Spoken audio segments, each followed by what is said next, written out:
que no sea precario y revocable. Aprobaron la ordenanza para Move y Uber. Álvaro Grau está dando ya los detalles de esta ordenanza aprobada que pasa al intendente para su promulgación. Sus vehículos a nombre de sus empresas y que de esa manera no van a poder prestar el servicio, ¿verdad? En eso no pudimos llegar a un acuerdo. Se aprobó de que los permisos sean precarios y revocables, ¿verdad? Y que los propietarios tengan de esa manera, digamos, el problema que el día de mañana la Intendencia pueda revocarle arbitrariamente su permiso, ¿verdad? Tampoco pudimos consensuar en el punto de que más de 3 vehículos puedan estar habilitados por una sola persona. Entonces quedó un máximo de 3 vehículos. Por otro lado, nosotros solicitamos de que no es que haya que crear un área para llevar adelante, digamos, el recabamiento de datos por parte de los vehículos, los prestadores de servicios y las plataformas. Y nosotros habíamos planteado que ante una declaración jurada por parte de las plataformas y las empresas podamos acceder a eso y no crear más cargas burocráticas y no crear más, digamos, carga o gasto fijo para la Intendencia, ¿verdad? En eso no pudimos consensuar. Por otro lado, digamos, nosotros habíamos planteado de eliminar el artículo número 6 donde dice que no se podrán hacer subsidios ni dumping. Nosotros consideramos de que las plataformas tienen que tener, y los comerciantes, los emprendedores, los empresarios pueden tener la posibilidad de ganarse la simpatía y la fidelidad de sus clientes según mejor les parezca, ¿verdad? Porque, digamos, el día de mañana pueden querer hacer algún tipo de promoción y de esa manera, por ejemplo, como lo han hecho en algunos lugares de Sudamérica, que den tarifa cero o, digamos, den movilidad gratis los días de las elecciones. No pudimos llegar a un consenso tampoco en eso y se aprobó ese artículo. Por otro lado, nosotros habíamos planteado de que no haga falta constituir domicilio legal en la ciudad de Asunción, ya que, digamos, en general tenemos unas cuantas ciudades que hacen al Gran Asunción y que, digamos, de esa manera puedan tener un domicilio legal ahí, ya que prácticamente seríamos parte de una misma familia de ciudades. Concejal, ¿alguno de los puntos, por ejemplo, de una persona pueda tener 3 vehículos a disposición? O sea, volvemos al mismo sistema básicamente del taxi en el que uno puede subarrendar, sacar provecho de eso, dándole trabajo a conductores pagados otra vez. No es el mismo esquema porque acá no hay una limitante de cantidades de vehículos que puedan ser habilitados, entonces no se crea ese tope y no hay eso. O sea, hasta 3 dice que puede poseer una misma persona, pero no hay un tope que la Intendencia habilite, entonces no se va a crear ese mismo esquema del taxi, de que hay solamente un taxi por cada 400 habitantes, entonces de esa manera uno no hace falta que pueda tener que ir o que tenga que ir a prestar un servicio con un vehículo ya habilitado, porque, digamos, no hay un tope, entonces uno puede con su vehículo ir a habilitarlo, comprarse un vehículo para ir a habilitarlo, ¿verdad? Entonces no es el mismo esquema y no es la misma dinámica, por ese lado está salvado ese tema. Comprar 3 vehículos y explotar yo, o sea, darle el trabajo de conductor a alguien. Dice debidamente asignado por un escribano o, digamos, y con potestad del propietario, ¿verdad? O sea que, digamos, no hace falta. ¿Qué pasa? Resulta que si no, vos tenés un vehículo a tu nombre y tu hijo no puede prestar el servicio. O tu mujer quiere prestar el servicio y el vehículo está a nombre del marido o viceversa, ¿verdad? ¿Cómo queda el registro ante la plataforma? Si en el registro sale que está registrado el vehículo a su nombre, por ejemplo, pero llega el vehículo con su esposa justamente, ¿cómo sé yo con quién me estoy subiendo?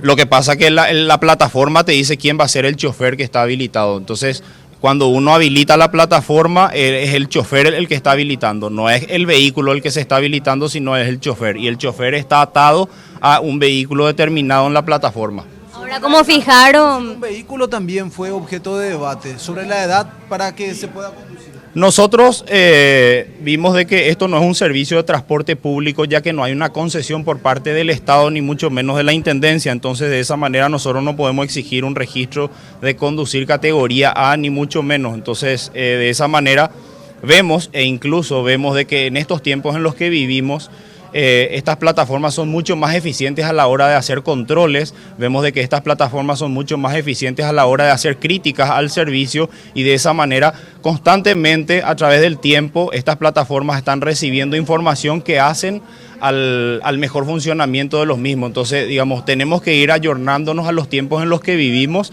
y de esa manera nosotros no podemos estar exigiendo cosas que se exigían antiguamente, ¿verdad? ¿Qué pasa con un conductor de Lambaré, por ejemplo, que trae a alguien hasta Asunción? ¿Cómo va a estar registrado ante el municipio? Bueno, resulta que lo que en este sentido vos tenés que habilitar tu vehículo en Lambaré y podés traer el pasajero hasta Asunción. No hay ningún problema con eso, ¿verdad? Lo único que para funcionar acá y a los vehículos que se registren en Asunción tienen que tener la cédula verde y la patente, o sea, la habilitación del mismo municipio donde figura la cédula verde. Entonces no hace falta que se registre la gente en Asunción, va a registrarse la gente en Lambaré y va a venir nomás a traer a los pasajeros aquí. Puede hacerlo, así como puede hacerlo el de Asunción en Lambaré. ¿Qué sentido tiene específicamente entonces el establecer el domicilio aquí? No, resulta que hay que unificar, ¿verdad? Y que nosotros no tengamos fugas de patentes, de que si el vehículo está inscrito acá en el registro del automotor, vaya y saque su patente en Lambaré para venir a trabajar en Asunción. ¿Quién puede conducir el auto que yo registro si yo puedo tener 3 a mi nombre? ¿Cómo es? Vos podés tener 3 vehículos a tu nombre y entregar, digamos, Por escribanía a alguien. a sí mismo. ¿Y va a explotar el servicio para quién? Para mí. Y claro, o sea, a nombre de quien está registrado ante la plataforma. Entonces es un sistema de taxi. No es el mismo esquema de taxi porque para registrar un taxi hay un tope de vehículos que pueden ser habilitados.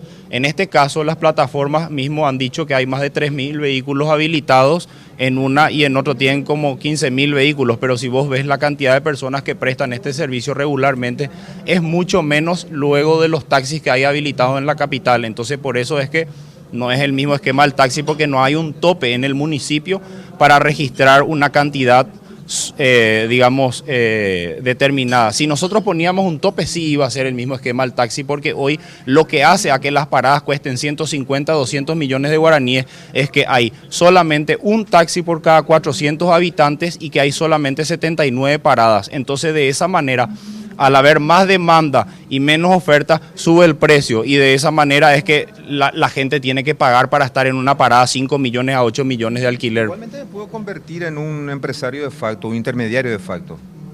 ¿En qué sentido? Yo tengo 2 vehículos y le doy uno a un vecino y otro a un pariente. Ellos trabajan y dividimos una comisión seguramente entre lo que se ganen. Un mismo sistema. Bueno, pueden llegar a muchos acuerdos siempre y cuando estén respetando lo que dice la ordenanza y esté registrada esa persona para manejar ese vehículo. No hay ningún inconveniente, ¿verdad?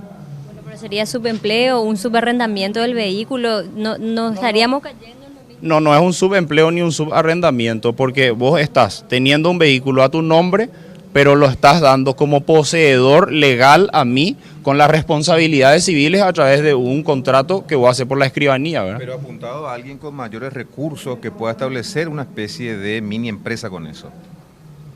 Y bueno, digamos, lo que pasa es que caemos en la discusión de si esto es un servicio de transporte privado o si es un servicio de transporte público. Cuando es de transporte privado, nosotros podemos legislar hasta un punto determinado en el cual no caigamos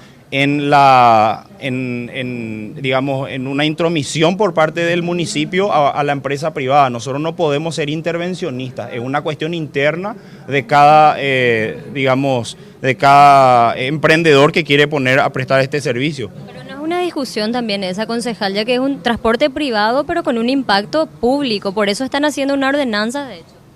Por supuesto, hay actividades que pueden tener un interés público, pero al no ser un transporte privado, porque no hay una concesión tal por parte del municipio ni el Estado, nosotros no estamos concediendo itinerarios, no están obligados a cumplir horarios, no hay una dependencia laboral entre, digamos, la aplicación y el chofer. Entonces, hay discusiones que pueden ser tales si es que fuera un transporte público, pero no lo es. Pero sí le establecen límites de la cantidad de horas que pueden trabajar, por ejemplo, y sí tienen que tener un permiso de la municipalidad. Nosotros nos opusimos al que el municipio tenga que estar controlando el tema de las horas, porque eso está estipulado en el Código Laboral y es potestad del Ministerio del Trabajo. nosotros no podemos seguir atribuyéndonos cuestiones que van a hacer a tener más gente, digamos, dependiente de la intendencia y hacer controles que en realidad no se terminan haciendo, porque hoy los controles que se deberían hacer, tanto con el transporte público de colectivos y el transporte público de taxis, no se hace como tal. O sea, nosotros habíamos solicitado ahí por noviembre, octubre, informes sobre taxis y sobre transporte público de ómnibus, y la intendencia te responde de que no cuenta con tales, digamos, controles. Entonces, ¿para qué seguir sobrecargando a la intendencia con responsabilidades que después no va a poder cumplir? ¿Qué pasa con el proyecto de ley de Hagamos, por ejemplo, que plantea así el registro profesional? Si eso se llega a aprobar así, ¿se va a contradecir con la ordenanza? Bueno, hay una discusión que se tiene que hacer en las cámaras del Senado y de diputados, y en todo caso, si se llega a aprobar de que tiene que tener algún registro profesional, ellos sabrán argumentar, porque nosotros acá discutimos ampliamente eso y llegamos a un consenso de que no es necesario, porque no podemos nosotros atribuirnos a un servicio que no es no hay ningún tipo de concesión por parte del municipio. Entonces no podemos exigir un registro profesional, ¿verdad? Por otro lado, en el caso de que se llegue a aprobar, bueno, tendríamos que replantear eso en la ordenanza, ¿verdad? Evidentemente, para ayornarnos a lo que dice la ley. ¿Hace cuánto tiempo que tienen presentado el proyecto? Bueno, esta discusión empezó en noviembre, diciembre, cuando, digamos, los primeros días había habido una cantidad de denuncias por parte de la empresa MUP sobre cómo se le estaba persiguiendo a los permisionarios o a los prestadores de este servicio. A partir de ahí empezó una serie de discusiones dentro del seno de la Junta, y también así hicimos las audiencias públicas necesarias para luego seguir avanzando con esta discusión, ¿verdad? ¿El proyecto en sí desde cuándo lo tiene? El proyecto, bueno, lo que pasa es que hubieron como 5 proyectos y después se fueron con exámenes, ¿verdad? Entonces, fue modificándose, hay proyectos que quedaron de lado dentro de lo que fue, por ejemplo, el proyecto... Muy bien, nuestra compañera Flavia Borja, entonces, en esta conferencia de prensa quedó aprobada la regulación.